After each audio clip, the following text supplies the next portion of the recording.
শহরের একের পর এক চুরির ঘটনায় অভিযান চালিয়ে 3 জনকে গ্রেপ্তার করল ধূপগুড়ি থানার পুলিশ।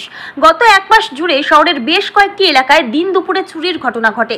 আতঙ্ক ছড়িয়ে পড়ে এলাকাবাসীদের মধ্যে। ঘটনার পর বিভিন্ন এলাকা জুড়ে তল্লাশি চালায় ধূপগুড়ি থানার পুলিশ। অভিযান চালিয়ে ধূপগুড়ি ব্লকের বিভিন্ন এলাকা থেকে সন্দেহজনক হিসেবে 3 জনকে আটক করা হয়। পরবর্তীতে আটক 3 জনকে জিজ্ঞাসাবাদ করলে তাদের কথাতে অসঙ্গতি দেখা দিলে পুলিশ 3 জনকে গ্রেপ্তার করে। এদিন তাদের আদালতে তোলা হয়েছে।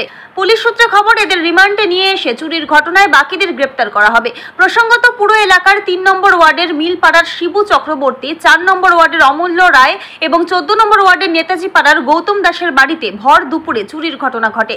নগদ টাকা সহ সোনা গহনা নিয়ে চম্পট দেয় চোরের দল। ঘটনার পরেই তদন্ত শুরু করে পুলিশ। ধূপগুড়ি থেকে ভাস্কর মহন্তের রিপোর্ট, আমাদের টিভি। পুজোর আগে স্বনির্ভরতার পথে প্রথম পদক্ষেপ নিন। বাড়ির কাজ বা পড়াশোনার পাশাপাশি আয় করতে চান? সেলাই শিখে নিজের পায়ে দাঁড়ান। ড্রয়িং সহ কাটিং সেলাই শিখুন সহজ পদ্ধতিতে, অল্প খরচে ও কম সময়ে।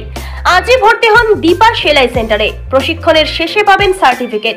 ঠিকানা ডাউকিমারি রামভোলার মাঠ এবং কালীরহাট বিদ্যালয় পাড়া। যোগাযোগ করুন 7866960719। আর দেরি নয়, আজই শুরু করুন স্বনির্ভরতার নতুন যাত্রা। আমরা আছি আপনার ফোনের অপেক্ষায়।